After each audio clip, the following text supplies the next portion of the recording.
Hello and welcome to another episode of the Autos Airwaves podcast. I am your host, Alex Shum. Today, I am joined by my good friend, Jacob Bach.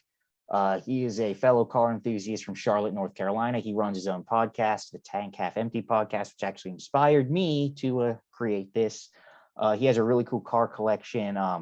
Really, the best way I describe him is he's a good old Southern boy with a great taste in cars. So, Jacob, thank you so much for coming on the show. It means a lot, and I'm looking forward to discussing automotive topics with you today. Yeah, no problem. I'm happy to be here. Yes. So why don't you tell us a little bit about yourself, some of the cars that you own, or all the cars you own. Give us like your social medias, and we'll go on from there. Yeah, so I'll start with the cars that currently run. The newest addition to my fleet is a 2022 Land Rover Defender. I am currently driving it as I speak. I have about 1,765 miles on the odometer. And so far, so good mechanically. There are a couple of little issues here and there, but I think we'll discuss that later in Alex's podcast. I also have a 2017 Audi Rs3. That's probably one of my favorite cars I've ever owned and driven. And then I also have a 2011 Mini Cooper JCW, which it's a lot of fun. I actually think I enjoy driving it more than the RS3, but that might just be because if I roll it into a ditch, it doesn't cost me as much to replace. And it's a 6-speed. Yes, it's a manual. So, yeah, I love driving that. There's a lot more engaging, and it's a lot more fun and turns. I guess it's a little more forgiving. Mm-hmm. It lets you have more fun without doing felony speed. Right. It's a mini, and that's what they're all about. The go-kart Yeah. handling. And I know that's like a whole marketing thing, but I think that's true. They do handle incredibly well. They are so much fun to drive. They certainly do. Yeah. They're British. I mean, you can't get it. I mean, there's not many cars that are more British than a Mini, and it's they just have all that charm and character. I think it's the only thing BMW has ever made that's really charming and just is full of character. It's I'd agree with that. It's and they're great cars, and they're actually pretty reliable. For British cars and for BMW. I know a lot of them don't really have a whole lot of issues, but like I said, they're just fun, just really fun, really well-tuned cars. And that goes for everything in the Mini lineup. I'm not just saying like the Cooper. I mean, the Clubman and even the Countryman drives pretty well, in my opinion. Yeah, I think they all share one platform now. So it's actually the same platform that underpins the BMW X1. Mm-hmm. I think it's a UKL2 platform, if I'm not mistaken. Yeah, maybe. I can't remember. But yeah, so the Cooper, the Clubman, and the Countryman all share one unified platform. I've not personally driven a new Mini, but I don't know if that compromises its handling in any way. I do know that the GP3 is the fastest front-wheel drive car that I think Motor Trend has ever tested from the factory. Mm-hmm. I drove one of those, actually. Oh, really? I was very disappointed.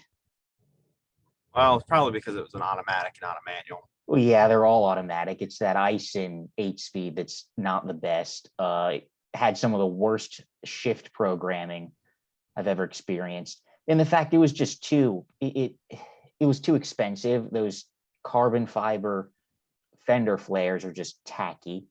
And the other you mean the offcuts of an i8? Yes. I bet you that carbon fiber came from the same factory in Lake Moses, Washington, where BMW gets all their carbon fiber from. But yeah, that's a fun fact. All the carbon fiber in BMWs comes from Washington State. But no, it was just, I'm all for a stiff ride. I mean, I do not mind a bone-shattering ride, but that was a little excessive in that thing. And I know it's a track car, but it still wasn't that well equipped. It's all about, lightweight and all that, but it just didn't stick with me. The normal JCW is the one I'd go for any day. I think that it might not handle as good as the GP3, but it's just a better car, all around. I think it's just not as compromised. Plus, But you can get it with a manual. Exactly, and you can get it in British Racing Green. Yes, that too. So real quick, RS3. I had the chance to drive one of those. Loved that thing. That was actually a car that I almost got. I was considering getting that over a Defender, but at the time you couldn't order one. So ultimately I ended up with the Defender. But the RS3's that engine, that 2.5 liter 5-cylinder turbo, sounds amazing. Torque everywhere. Really responsive. And yeah, it sounds like the old Audi Quattro. Yeah, which is one of the best sounds from an engine ever. I mean, it's like a mini V10, and when you fly up somewhere and people hear you coming, they kind of expect an exotic car, and then when they see a little 4-door sedan, people kind of scratch their heads. Right. Like, excuse me, what? Right. Yeah. Yours is a launch edition, correct? Limited number? Yes. One of 250 between Canada and the United States, I believe. I think mine is one of 33 in the world in Nardo Gray with my exact spec for 2017. Wow. So, yeah. It's impressive. It's impressive. It's a great little car. It's so much fun. It is. I love driving it. Yeah, as you should. So Defender, we will get into that later. But let's go to the cars and bids segment. So I am going to pull up your car that you chose. I'm going to share my screen because this is Zoom. So tell me, what did you choose on cars and bids? I chose a Range Rover Classic in a beautiful green color. It's in need of some tender love and care, but I think that will help keep the price down. It would keep it reasonable for somebody like me who already has more cars than he could shake a stick at. And it would be a fun little project to restore. And it currently has tan interior. I would definitely upgrade that and make it a nicer tan interior, but you can't beat that green over tan combo. It's not such at all. A classic British look, and I love it. It's amazing. It has the 3-spoke wheels. It's and it's it's clearly had some work done to it. It's not in perfect shape, but for what it is, it's pretty good, and it's honest. It's not trying to be a fancy restored, Range Rover Classic. It's got I believe it's a 200 TDI engine, which is the 2.5 liter 4-cylinder. Yes, yep. 200 TDI. Yes, it is the 200 TDI. One of them, probably the most reliable engine Land Rover ever made. I would agree with that. I think I've seen reports of some of those engines making it 1 million miles. I don't know if it's that high, but I've seen many with over 200, 300,000 miles with just kind of basic maintenance. But they're slow. They're really slow. Yeah. But that's not built for speed. No, it's not. But and you have to think, back in the day, that could have been considered quick. Yeah, it could be. I don't know. I did not live in the 90s. That was like right after me. Well, also, that engine came out in the 80s as well. But regardless, it is a really nice example of a Range Rover Classic, and it could use some more work. And with some more work, it could be a really, really, really nice example. Yeah, for sure. Yeah, it's. I think you made a great choice, and I'm not at all surprised you chose one of these. Especially because you're a lot like me. You have a little thing for British cars. I do. I love them. Yeah. So let's move on then to the car I chose, which my God, I was very fortunate enough. I recently had the chance to drive one. This is the 2022 Cadillac CT4-V Blackwing. This one is finished in the electric blue, I believe is what it's called. Yes, electric blue with a jet black interior. It has the carbon fiber 1 and carbon fiber 2 packages, which gives you a larger carbon rear wing, these dive planes on the front bumper, a bigger carbon fiber splitter, and then the carbon fiber 2 pack gives you the carbon fiber rocker panels. Little overkill in my opinion, but it's tastefully done. If I got one of these, I would not get the carbon fiber pack. But yeah, it's an amazing car. I mean, so like I said, it has carbon fiber 1 and carbon fiber 2 packages, has the climate package, which gives you the heated steering wheel, cooled seats with also a massage function. So you have heated and ventilated and massage front performance bucket seats, which like it ticks all the boxes. It has the suede microfiber interior trim package, which gives you like suede headliner, sun visors, and like the sunroof shade. Probably a suede steering wheel too. I don't believe it does, actually. I think this one has the leather steering wheel. Yeah, this one has the leather. Good. I can't stand a suede steering wheel or an Alcantara steering wheel. Yeah, same here, because all the oils on your hands ruin it over time. Yeah, that's why I wear gloves all the time when I drive the Rs3. Yeah. I know people look at me and think I'm crazy, but it is what it is. Right. And I don't blame you at all.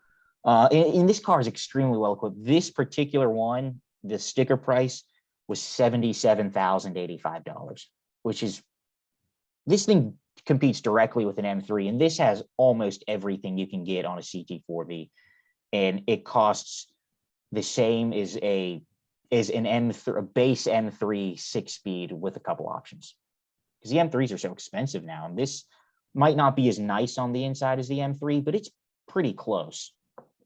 And it has most of the features. I'm not a big fan of BMW interiors. I think I'd actually prefer the Cadillac interior. And to have all those options, I mean, to get anywhere near that amount of options on a M3 or M4, you're looking at spending upwards of $80,000. Oh yeah, definitely. And I didn't mention this one has the 6-speed manual. It's a Tremec TR6060 6-speed, which is the same one that's in basically everything the GM does. It's in all the Camaro V8s. It's a good manual. It is a good manual. I believe the Mustang GT350, Shelby GT350 had that transmission as well. It's a good transmission. And it's powered by a 3.6 liter twin turbo V6. It's the LF4 engine. Makes 472 horsepower and 445 pound-feet of torque. That's 603 Newton meters. And what's really cool about the manual one over the automatic is the manual versions get titanium connecting rods, whereas the automatic ones don't.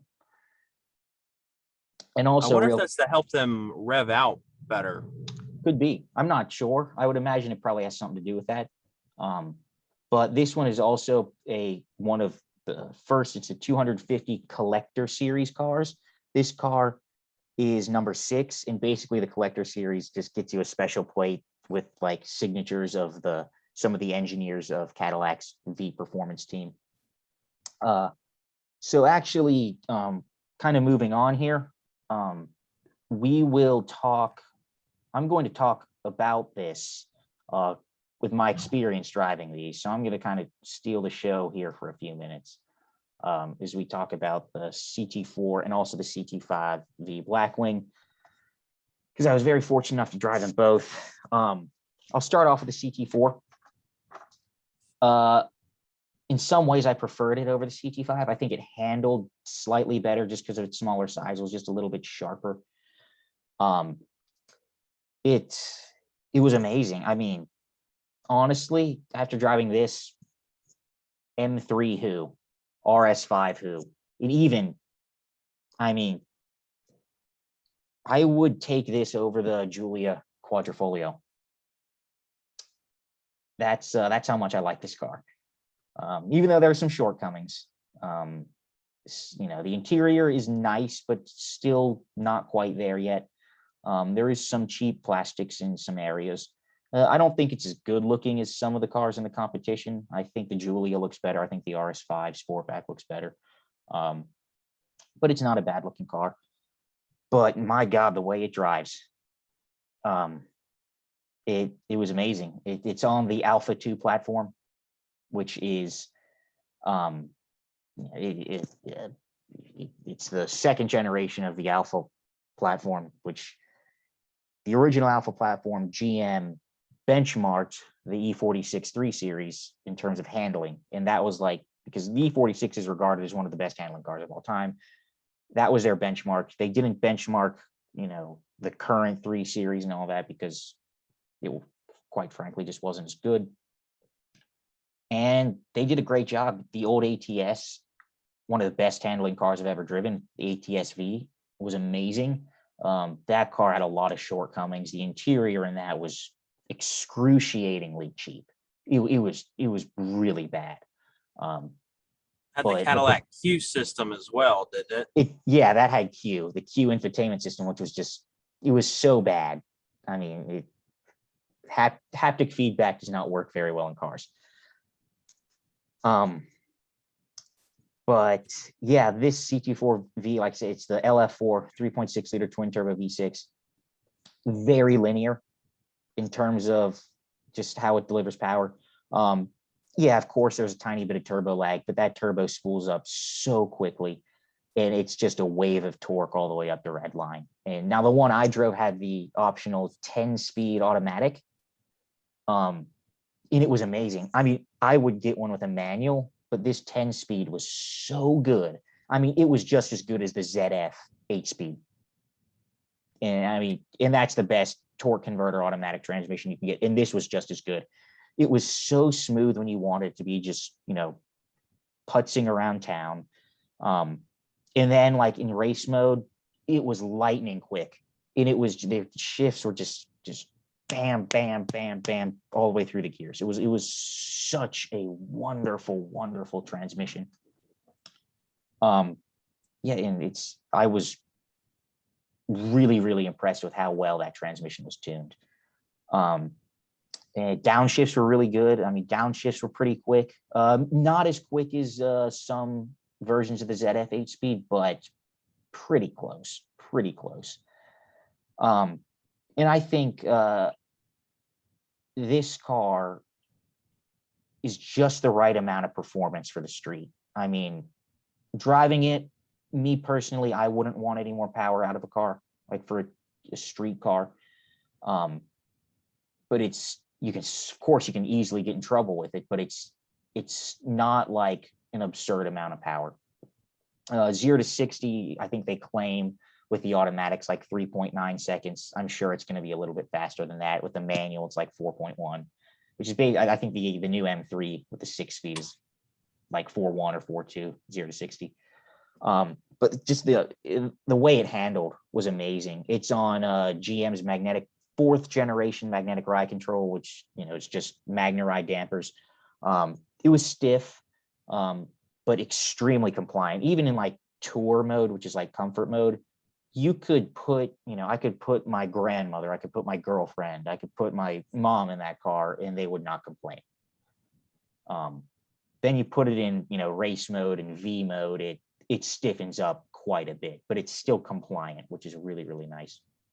Kind of the most amazing thing, in my opinion, is GM's PTM, stands for Performance Traction Management, and that uses the ABS, the stability and traction control, and the ELSD to basically maximize performance driving, to make you go faster. And you would think having all those electronic nannies to help you with that, you'd think it wouldn't feel very natural, but it does. The harder you push it, the faster it goes, and it doesn't. Of course you can get it to drift if you wanted to, but PTM it somehow finds grip. It's amazing. And it was, like I say, it was well equipped. The seats were lovely. The heated and cooled function was great, as well as the massage. Cadillac ditched Bose audio, and they now have an AKG sound system. very, very, very good sound system. And yeah, it was an amazing car. And, there are very few cars I would personally write a check for. And this, without a shadow of a doubt, is one of them. So real quick, I'm going to go into the CT5-V Blackwing, which is the bigger one. It competes with the M5, the E63, and the RS7. So this one that I drove had the 6-speed manual. Again, like I said, the same Tremec TR6060 6-speed that you can get in all the Camaros. It's the one that's in the CT4 as well. This one was even more impressive. It's 6.2 liter LT4 V8 supercharged, 668 horsepower and 659 pound-feet of torque. That's 893 Newton meters for my metric system friends. And again, like the thing that impressed me the most, PTM, performance traction management, it puts its power down like it's all-wheel drive. It really does. I mean, it's just amazing. And also, again, being on the Alpha 2 platform, this thing was set up and developed by people who really care about cars, who really care about a well-tuned performance car, and it shows. After driving this M5 Who, E63 Who, this thing just is better than all of them, and it's a hell of a lot cheaper than all of them too. I mean, this thing starts, I think, at like $84,000, whereas an RS7 starts at like, I think, around 110,000. And the E63 is like in that same price as well as the M5, but it was amazing. And like I said, the Tremec TR6060 at 6-speed, really good, short throws. It just slots right into gear. You don't have to think about it. The detents were just absolutely just perfect. The clutch was heavy, but that's understandable in a car with 668 horsepower and 659 pound-feet of torque. But yeah, it also, one of the coolest features, and it's in basically all the GM performance cars at this point, it has no lift shift. So like if you're doing full throttle acceleration, you don't even need to lift off the accelerator to shift. You just keep your foot down. The computer knows, okay, it's getting close to red line, and it'll basically cut power for you while you shift and then get back on it without you taking your foot off the accelerator. It's kind of weird to experience that, but hey, it works. And yeah, in a straight line, it's not as fast 0 to 60 as an M5 or an E63 or an RS7. Those cars are all in the high 2s, low 3s, but I think Car and Driver tested the CT5-V Blackwing with the 6-speed. They got like 0 to 60 in 3.6. Still fucking fast. And that's really impressive for rear wheel drive manual transmission with all that power in 3.6 is amazing. And like I said, it puts its power down like it's all wheel drive. Of course, you can get the back end to slide if you want it to, but naturally it just finds grip. It's amazing. Power was manageable, but it's, you can still get in big trouble with that. Just a little bit of gas. It's fast. It's really fast. Like I said, same, the MagnaRide 4.0, the same one that's in the CT4. Very supple in the tour mode, and then once you put it in, the track mode, it gets really stiff, and it can reduce pitch and body roll as well. And they do such a great job with MagnaRide. GM pioneered MagnaRide. They were basically kind of the inventors of it. It was invented by Delphi under ownership of GM. But it was amazing, and it sounds great. That LT4 engine just sounds amazing. And yeah, it was such an amazing car. So yeah, and that's another car I would personally write a check for. It was so good, and it was the biggest shock. And I give GM a lot of shit, and rightfully so, because GM makes a lot of shit. Stuff like the new Chevy Trailblazer is just garbage. Like the new Buick Encore GX or whatever the fuck it's called. they're just shit cars that were developed, engineered to a price by the bean counters high up at GM. I mean, they're all just engineered to a price. But the thing in my opinion about GM, they have some of the best engineers in the world. They really do. And then when those bean counters kind of let up a little bit and allow them to do something good, they make amazing stuff. I mean, for example, all the new trucks and SUVs from GM, the new Silverado Sierra, they just got a facelift. The interiors are super, super nice now. New Escalade is wonderful. C8 Corvette, amazing. The Alpha platform stuff, the Camaro and the CT4 and CT5, all amazing. And now going into the future, their new Ultium battery platform is going to be a game changer for electric vehicles. And, like I said, when those bean counters, loosen up a bit,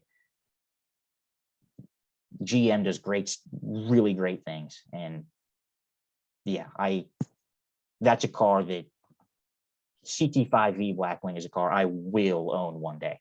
And I'm promising myself that. Without a shadow of a doubt, I think this is going to be the last rear-wheel drive V8 sedan with a manual transmission. And Cadillac said that the CT4 and CT5 Blackwings are their last ICE V performance cars before they go fully electric. And what a way to go out. They were so, so, so good. So that's kind of my little rant, or not rant, but gushing over these two cars. So yeah, let's now move on to Defender stuff. You own a Defender, I own a Defender. Both of ours are almost identical in terms of equipment. So yeah, people kind of know my story with the Defender, but why don't you go ahead and, stuff that you like, stuff that you don't like. So I'll take it away. Yeah. So there actually aren't very many things I don't like about this car. I do wish that there were a little better quality control at the factory. My particular Defender, I've run into a couple of QA issues. So there is a run in the paint on the rear hatch, which you can't really see it unless you know what you're looking for. But I'm a very particular person, so I managed to find it. It also looks like on the door still, they've painted over some adhesive that's starting to now come off, which is concerning. Fortunately, every part of the car that has bad spots in the paint are aluminum, so they won't really rust. But for a new car, you kind of expect the paint to be basically perfect. Right. Yeah, I mean, unless if it's GM.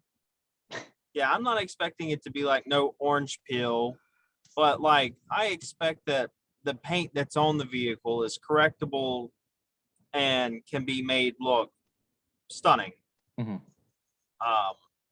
Which from an untrained eye, this car looks perfectly fine.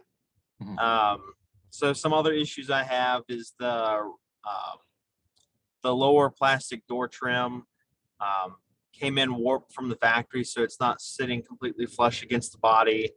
And Land Rover, in all their infinite wisdom, decided that they would build the clips into those plastic trim pieces. So as soon as you take them off, you rip the clips off. So it's not like you can just replace the clip and try to make it sit a little more flush to the body.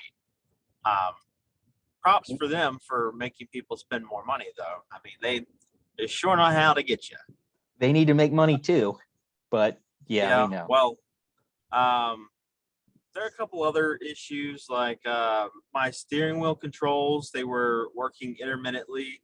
Although with the last software update I did probably at the end of September, that seems to have fixed the issue. I haven't run into it since, but since that was fixed, I now have issues with CarPlay where after the phone has been plugged in for like 5 minutes, the music functionality stops working. Everything else works fine. but I have to unplug my phone and plug it back in. And then afterwards, it'll work for however long you need it to work.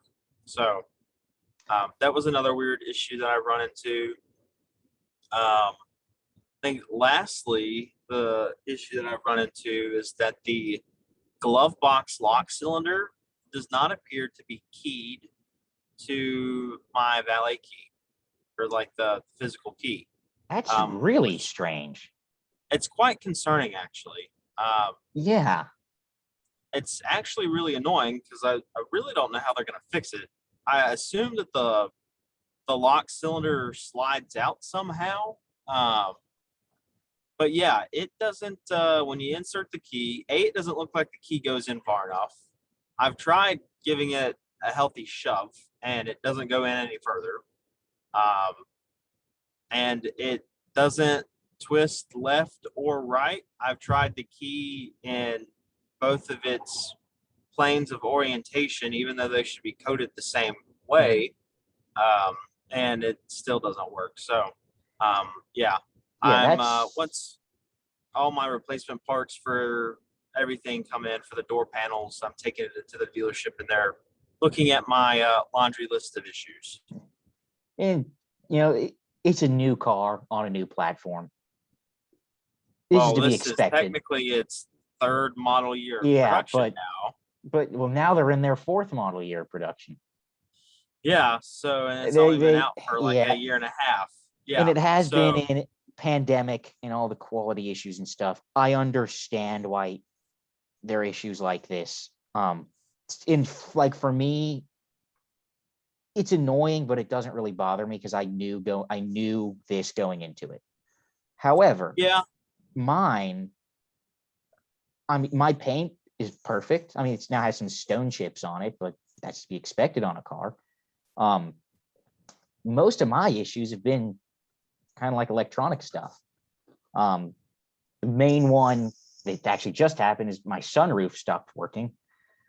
Thank God it stopped working when it was closed and not open because it is raining outside.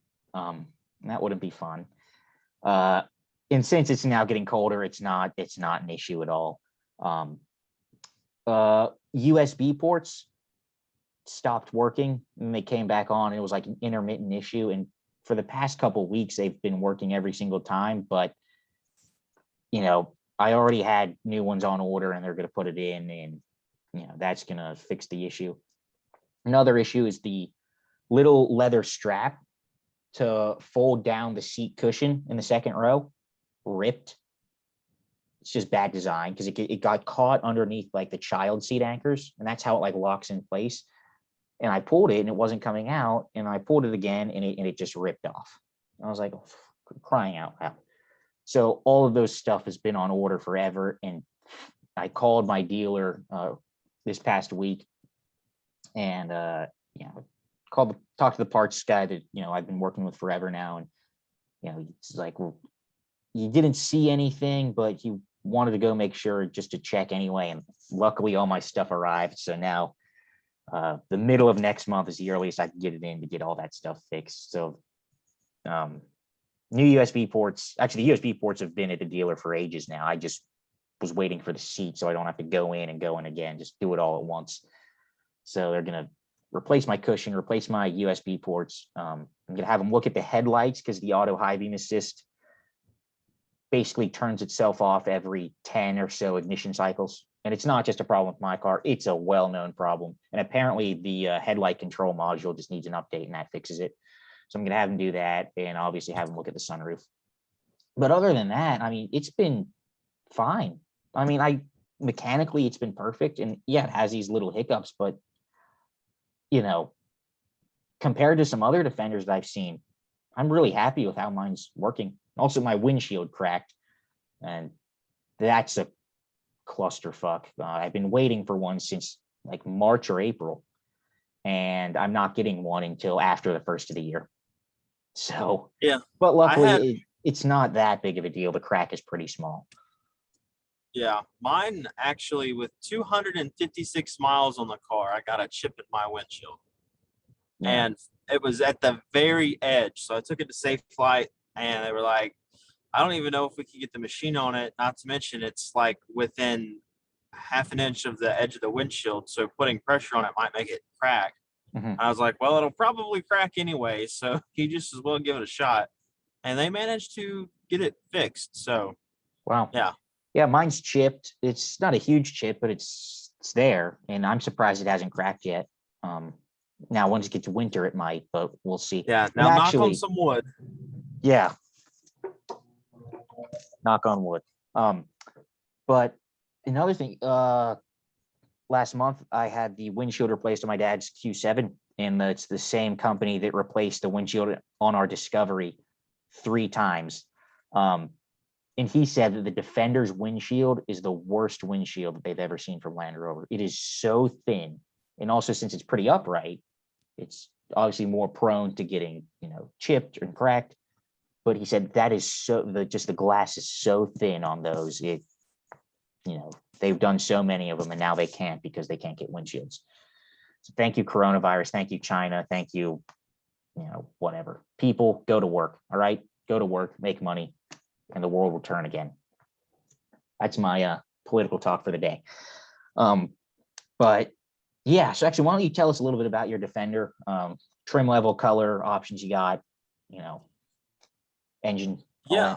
So I was really lucky, and I managed to get every single option I wanted. A lot of people who were ordering around the same time I did were being told that they can't get some of these options, or if they really want this option, that they'll either lose their build slot for 2022 and they might not get a delivery until the middle of next year. But I have a Tasman Blue Defender S 2022 year model.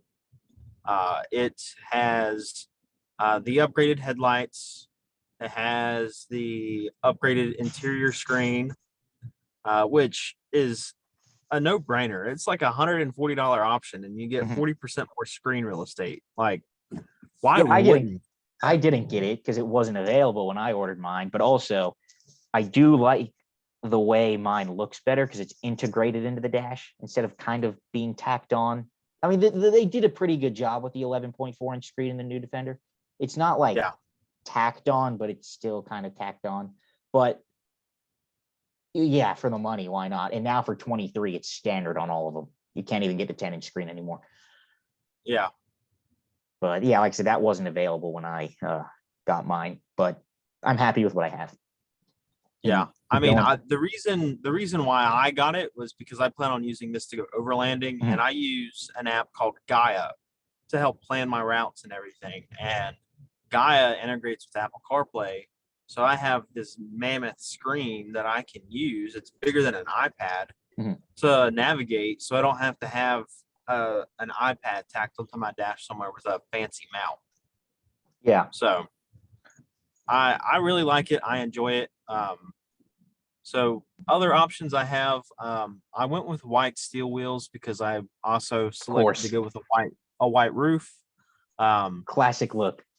The way to do it. The way to do it. That's what I was going for. The classic inspired design. And the blue, in my opinion, is the best color that you can currently get on the Defender. Sorry, Alex. Pangea green just doesn't do it for me.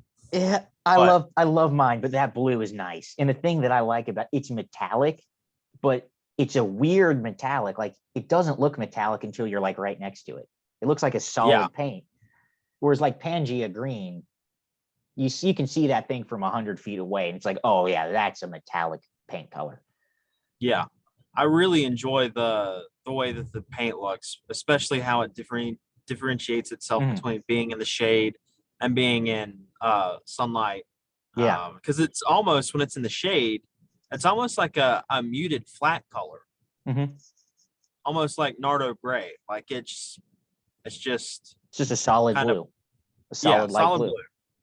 Yeah, and so other than that, I mean, those are really the only two options I selected for creature comforts: headlights and the upgraded screen. I went with the trailer package because I do plan to tow with this semi-frequently in the future. And I also have the air suspension, which became an optional extra for 2022. Mhm. And I have the advanced off-road package, I think is what it's called. It's not the standard off-road package, but it gives you the locking rear differential. That is just the standard off-road package. Okay, so Because then I got the advanced stuff with my trailer. exactly. Yeah. Yes, So because that yeah. all came with if you get the towing package, it requires you to get the advanced off-road capability package. Yeah. So that's So which I did not get. I have both the off-road pack and the advanced off-road pack, but I do not have the towing package. Going back, if I could redo my car, I would get that just in case. I don't really plan on towing. And if we do need to, God forbid, if we were ever have to tow something, we have the Disco 5 that does have the towing package. And that can tow a little bit more than my four-cylinder Defender can. But if I were to go back and redo my car, I would have gotten the towing pack. And it still kind of pisses. I'm still kicking myself. After, almost a year. Clear sight mirror is something I'm still kicking myself for not getting that. Yeah, like there's no depth perception at all when the camera's on. It's like looking at a TV screen. You can't see how far something is behind you, but you can see. Now, granted, now I'm pretty used to the tire there, but the clear sight mirror was just something, having driven GM cars with it, I did not like it. And then actually my salesman kind of talked me out of it because I originally did have it on my bill, but he kind of just talked me out of it. And I was like, yeah, I mean, I've driven other cars with it and I just didn't like it. But JLR's version is a lot better than GM's version.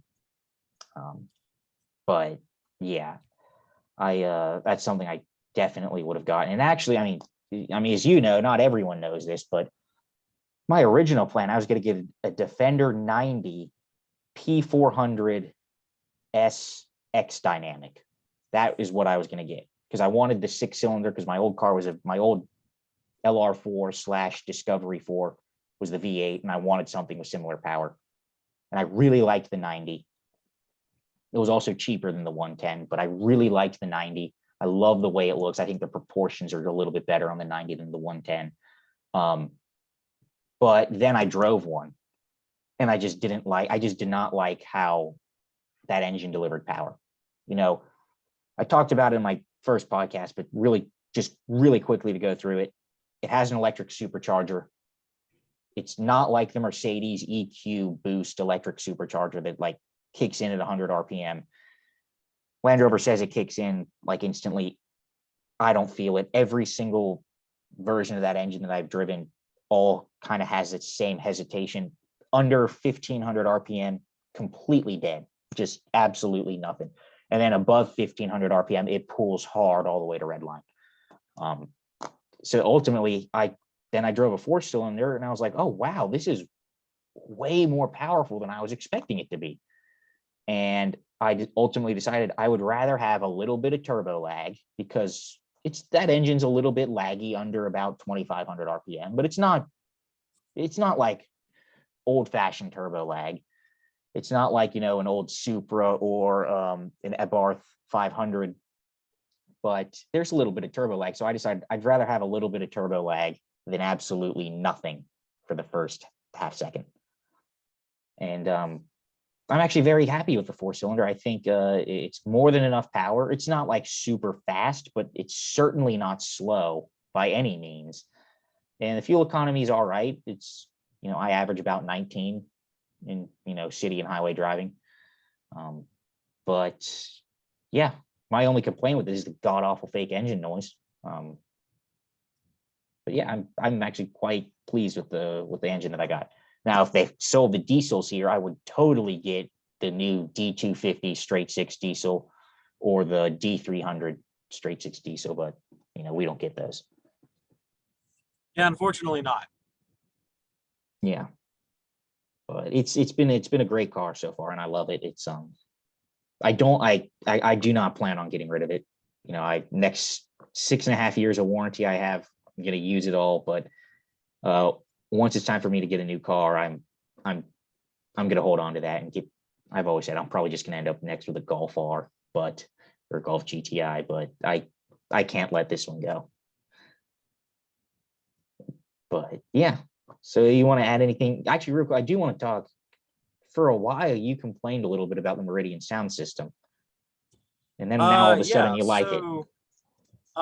The cars that I drove, the demo cars, for whatever reason, the sound stage sounded significantly lower than what I have now. So I don't know if for the 2022 year model they repositioned the speakers or whatever, but I'm actually relatively pleased with the sound quality. I mean, it's the stock sound system, which I think is a $400 upgrade on a regular Defender, but I mean, it's nothing fancy, but it sounds pretty good. And the bass response actually is superior to most vehicles that I've driven in terms of accuracy. Mm-hmm. Now, it's not big booming bass, it's not overwhelming, but it's very accurate. Mm-hmm. Yeah, I agree. I think the bass performance, and like I have the same one, the 400 watt 11 speaker Meridian sound system, not the surround sound. I think it's extremely clear. I think the soundstage is a little bit low, but for 22, they did not change that for 22. Speakers are all in the exact same place. I don't know. Well, they might have maybe adjusted the angle of the speaker within its speaker grill, maybe, or maybe they've re-engineered some software to make it sound more elevated. If anything, I would guess it's software. I guarantee you they did not change the angle of the speaker. But regardless, I mean, I think mine's a little bit low. Again, I have not listened to yours. I've not been in a 22. Well, actually, I have, but that's a story for another day. But the 22 I was in had the 700 watt Meridian surround sound, and that was much better. But yeah, I think the bass response is fantastic. It is. I do think that system is a little bit more bass heavy compared to some other systems, but it is very accurate in the way it produces sound. The mids are probably the weakest point in my opinion. There's only 2 mid-range speakers with the 400 watt system, but it's not bad at all by any means. And then the highs are pretty good as well. It's very clear. Vocals are pretty good, and like the bass response is wonderful. And it's there's like no distortion at all. Even my old LR4 with Harman Kardon had no distortion, but that was a little bit more like kind of bass heavy. Like that had some boomy bass to it, but yeah, overall it's I think it's great. I would have preferred the surround sound because that's my discovery as the 825 watt 15 speaker Meridian surround sound system, and it, in my opinion, one of the absolute best sound systems I've ever heard in a car. It beats out, in my opinion, it beats out a lot of stuff, really high-end stuff. I think it's better than the previous generation of high-end Bang & Olufsen system in Audis. I think it's better than the high-end Bang & Olufsen that you could use to get in Mercedes as well. Not as good as the Bowers & Wilkins in the Volvo. Better than like the Harman Kardon and BMW. I think it's better than the Revel systems in the new Lincolns. And actually the Revel system in Lincoln is really good.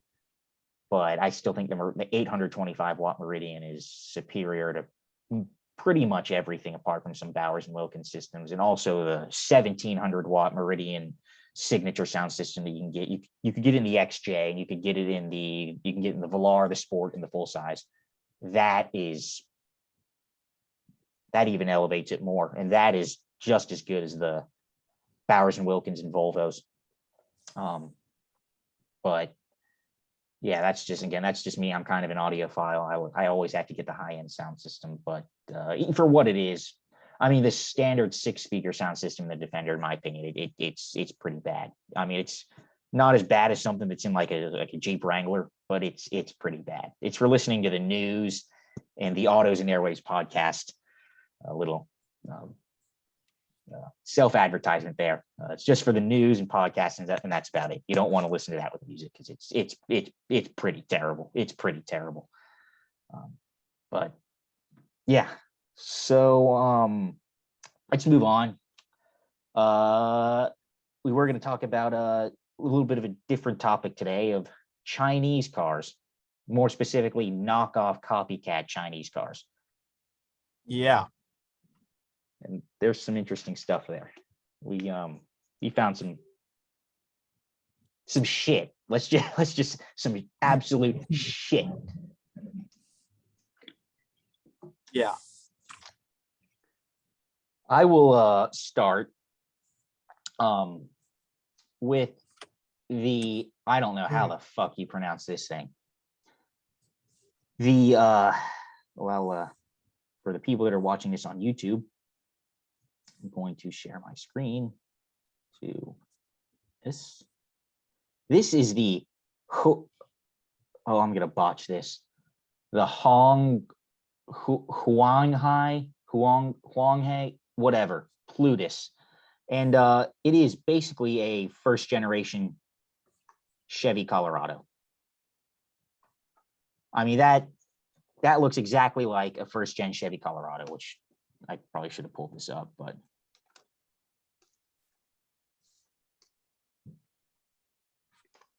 this thing, I mean, it's the same thing. Why can't I have a big picture of all I want is like, how hard can it be to find a picture of here, that's big enough. I mean, it's the same thing. And I bet you that thing is just so horrible to drive. I mean,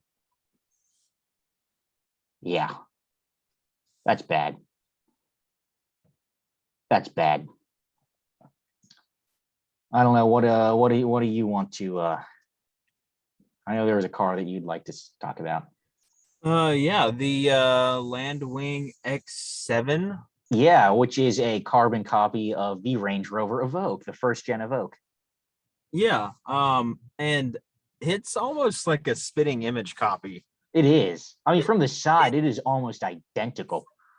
Oh, for sure. I mean, I would, if I saw that in public just from the side, I'd be like, oh, look, it's a Range Rover. And then I would go look at it some more and I'd be like, that's definitely not a Range Rover.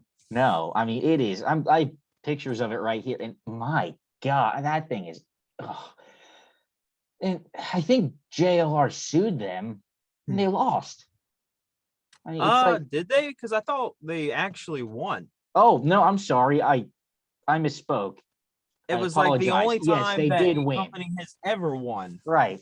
Because BMW sued a company that made like a copycat first generation X5 and they lost. I know that was long, but yeah, this was the only one where they actually like they won. And I mean, it's so bad. Like they even copied like the paint colors. Like that's like they really did. That's how bad. I mean, yeah,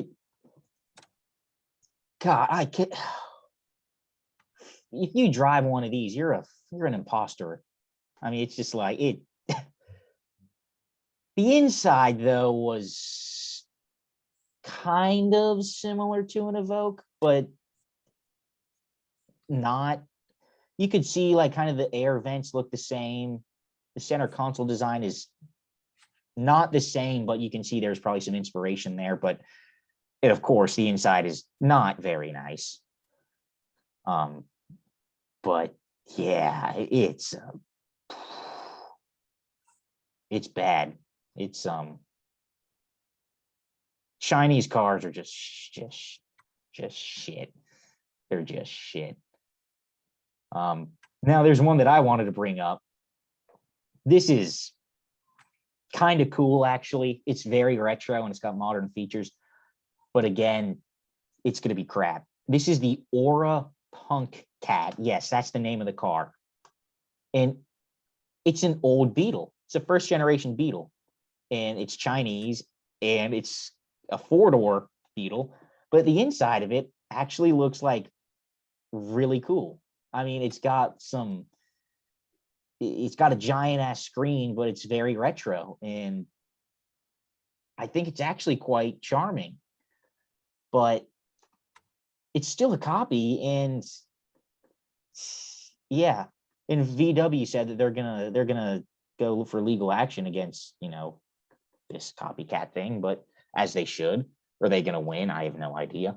But it's that might be the only Chinese car that has some charm to it. But I'm sure once you get in and drive it, it's probably pretty bad. It is electric, but I mean, that can't be good. That can't be good. I don't know. You have a couple more that you'd like to discuss. Yeah. So we also have the Lyfin 330, which is a knockoff Mini Cooper. Now, Yes. this kind of looks, quite frankly, like shit. Yeah, it certainly. Here's a picture of it crashing in a crash test. That thing looks. I'm sure you die in that thing. It has the general shape of a Mini. It has a contrasting color roof, which most Minis do. You can get it with racing stripes on the hood, or sorry, no, bonnet stripes. I apologize to my English friends. It's bonnet stripes, not hood stripes. Yeah, and even the headlights, like other than like the part that kind of sticks down further into the bumper, they kind of look like my Mini's projector bulbs that they put in them. They just stack them on top of each other. Yeah. I mean, I'm looking at this thing. It apparently, like in South America, or like Latin America and the Caribbean, it has a zero star safety rating. And right below it is a picture of a Volkswagen Up, which is not sold here, obviously. That thing got a 5-star safety rating, and that thing's basically the same size. I mean, I don't know. I've never driven an Up. I think an Up's a little smaller.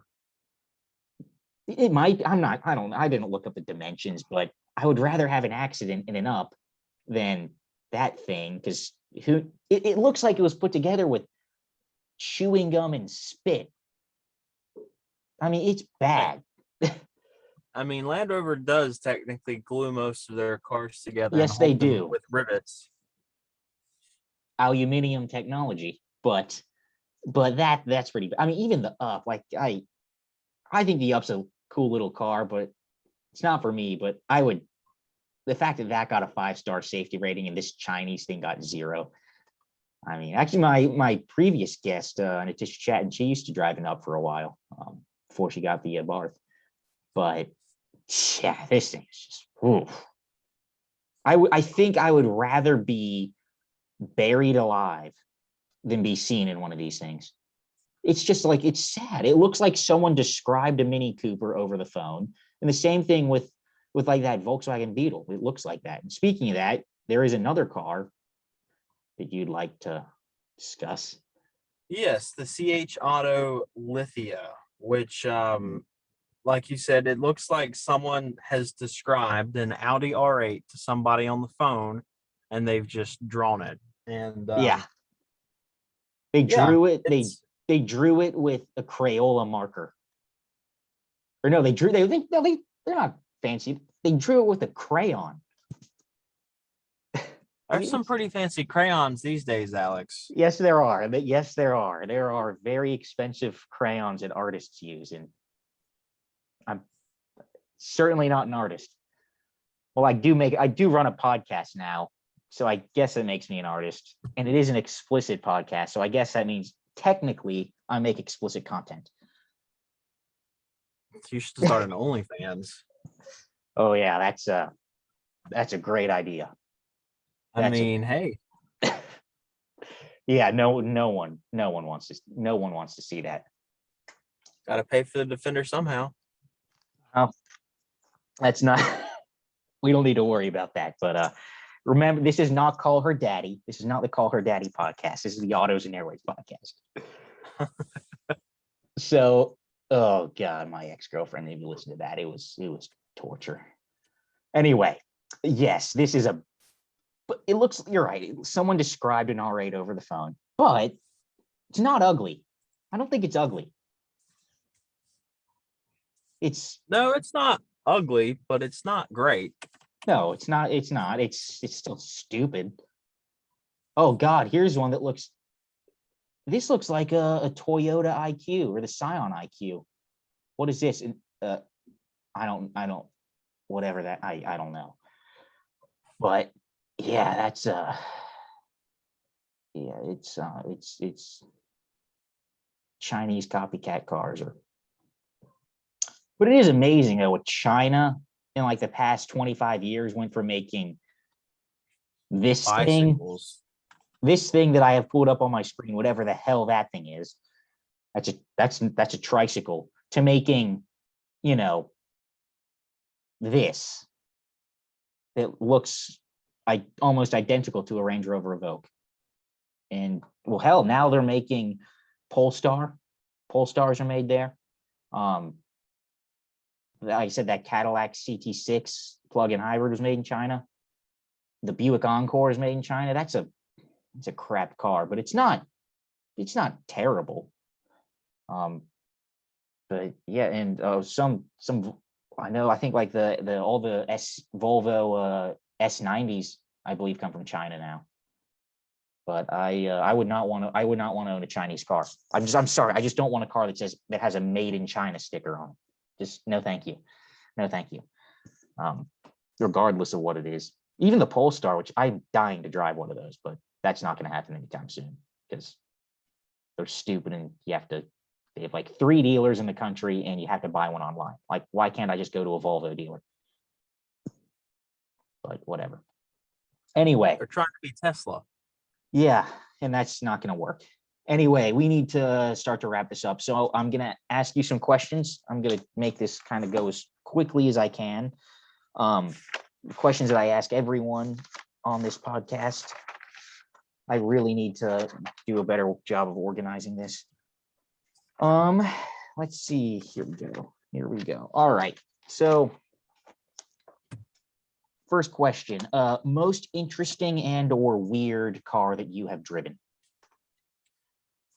Most interesting and or weird. Yes.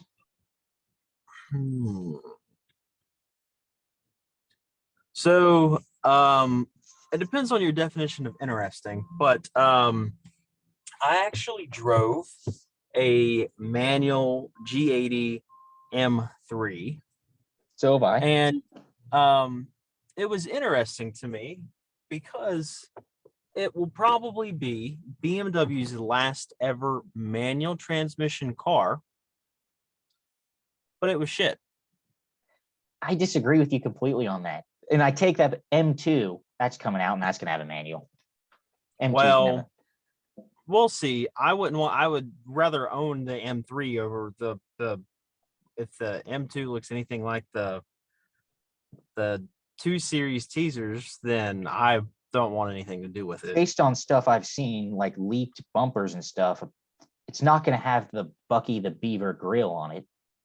Thank God. But the new 2 Series is a bit strange looking. No, I disagree. I thought it was very good. The manual transmission felt like rubber. It was very vague. You couldn't really tell what gear you were in. I will say I was impressed with the auto rev match. It rev matched down into first gear, which most cars that have auto rev match, they don't rev past, or they don't rev match down past second gear. Right.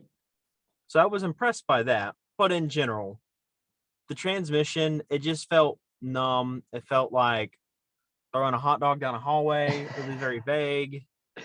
You just couldn't really tell what gear you were in, and it didn't feel fast. Like, not at all. And it's supposed to have more power than my RS3 and more torque than the RS3, and it didn't feel like it. Now, I agree with you to some stuff on that transmission. Yeah, I thought the shifter was kind of vague and rubbery. In my opinion, I thought the clutch was really good. It was maybe just a tiny bit too light, but it was too light and it was too springy. for me, like in my opinion, I thought like if that thing was like 5% heavier, I think that clutch would have been perfect. But yeah, just the throws were a little bit long. I wasn't expecting the throws to be that long on It that also shifter. wasn't in a very user-friendly location. Like the shifter felt far away from the steering wheel, and it was a little far back. Yeah, yeah, in some ways I can agree with you on that. But and then I also have driven an M4 competition with the ZF 8-speed. I wanted to drive an M3 with the ZF 8-speed. But the thing that shocked me the most is how different those two cars were. I mean, the Well, M3 was this with a 6-speed. If it was me buying one, that's the one I'd get because I want a manual. But the competition, it was just significantly sharper, and it has so much. I think it has like almost 20% more torque than the base M3, and you could really feel it. Like you could. That was like the first thing that I really noticed. The steering was better in the competition, and it just felt sharper overall. It felt more of a focused precision performance car compared to the base model. Did it feel really any faster? Yeah, I mean, I guess you could say that with just with the ZF 8-speed being closer ratio in the power band longer, but yeah, I was just kind of I was not expecting it to be significantly different than the base model. And it seems like, well, if they could have made the base model drive a bit more like that, give it slightly shorter throws and a little bit better, shifter, you know, they could have a winner on their hands, I think. yeah, if they made the shifter better. Now, the aftermarket, I'm sure, will support Mhm. upgraded shifting feel. But out of the factory, I just kind of expected more from BMW. Yeah, yeah. BMW's been kind of disappointing lately. Yeah. I mean, I think their last really well, obviously M2, I thought was amazing. Um, Previous gen M2, I can't speak for the new one yet. But before that, F10 M5, I really liked. I did like the F10 M5, but really before all that, it was the E46. It was the E46. But yeah, so that's I could say, yeah, it's definitely an interesting car. Yeah, you made some interesting points on that. Um, I mean, for me, like just interesting and or weird. I said it in my last podcast with Tish. The weirdest car I've ever driven was a Chevy SSR. That thing was just wacky. Um, but yeah. I've always Um, wanted one of those. oh, when I was a kid, I thought that was like hot shit when I was a kid. I thought it was the Yeah. coolest thing. I had all like the Matchbox and Hot Wheels Chevy SSR. And now that I'm like older, I'm like, that was made for boomers. Yeah, you're not wrong. Yeah. Have you ever seen someone under the age of 65 drive one of those? No. No. Yeah. Yeah. So what got you into cars? Like, how did you? Well, I don't know what really got me into cars, but I grew up in this unique area of North Carolina called Race City, USA. We were in Mooresville, and my daycare was in a race park where they have That's cool. all. That's cool. Yeah, so we like Roush Racing was like across the street or whatever, and I remember just hearing engines and stuff when I was a kid and seeing them push frames up and down the road. So I think that's probably like subconsciously, now that I think about it, that's probably what really got me into cars. But yeah. Yeah, that's cool. I was not. I've never heard a story like that before. That's actually usually it's always, oh, it's your parents or a neighbor or whatever or video games. But like that's a very unique story. I like that a lot. That's really cool. Um, yeah, and now look at you. You got some really cool stuff. Um, so I'll give you the next question. A car that is not sold here in the US that really interests you and something that you would like to drive. I would love to have a Suzuki Jimny. Really? Yeah. It's interesting. That's I was talking, my last podcast with Tish. I mean, that's like she loves that thing. She thinks that's like an amazing car. She almost bought one. But it's just like you can't get them, and then it's limited production anyway. And then there's I think some government regulations, and now you can only get like the commercial variant. It's like a van. But I can see that. I think it's a really neat little car. It's kind of, it's old school, back to basics, 4x4. I don't know if I'd own one though, but yeah. For me, it's the Alpine A110. I think that's really, really cool. So I'm going to give you, so there's one more question before we wrap this up. And that is, I ask everyone this: what is your car of the year? Of all the cars you've driven this year, what's the best car you've driven? I haven't really driven any new cars this year other than the Defender. So I'm going to say the Defender. Really? It's a solid choice. Yeah. It's a great car. It is. For me, it was the Porsche Taycan Turbo. And then I also, this past weekend, drove the Audi e-tron GT RS. Tish recommended that, and very impressed. I mean, that thing was 95% as good as the Taycan. I thought the Taycan just still felt more like performance car, but the Audi was, if I was to buy one, I'd buy the Audi. But that has since changed, and it is now the CT5-V Blackwing is now my car of the year. Nice. I fell in love with that thing, and there's never going to be anything like it ever again. It's the end of an era, and it's a car that everyone's going to look back on and remember like, wow, that was a great car. GM really knocked it out of the park with that one. So, yeah. So, Jacob, thank you so much for joining us here on the Autos and Airwaves podcast. It was a pleasure having you. If you want to give your social medias and yeah, you can find me at nardo.rs3 on Instagram, as well as jacob.bach.photo. So yeah. And shameless plug here for the Tank Half Empty podcast as well. It's not shameless. Go right ahead. You inspired me. I know you said I'm going to be you're gonna have me on soon. So that'll be fun. You and your buddies do that. It's a great podcast. I listen to it religiously, not because you're a friend of mine, but because you guys are funny. You know your stuff. It's a great listen. So I'll definitely be sure to link all of those in the bio on the YouTube page and also on Anchor as well. So, like I said, Jacob, thank you so much for joining us, and we hope to have you on again sometime down the road. All right, sounds good. Thanks, Alex. Thank you. Take care. Bye-bye.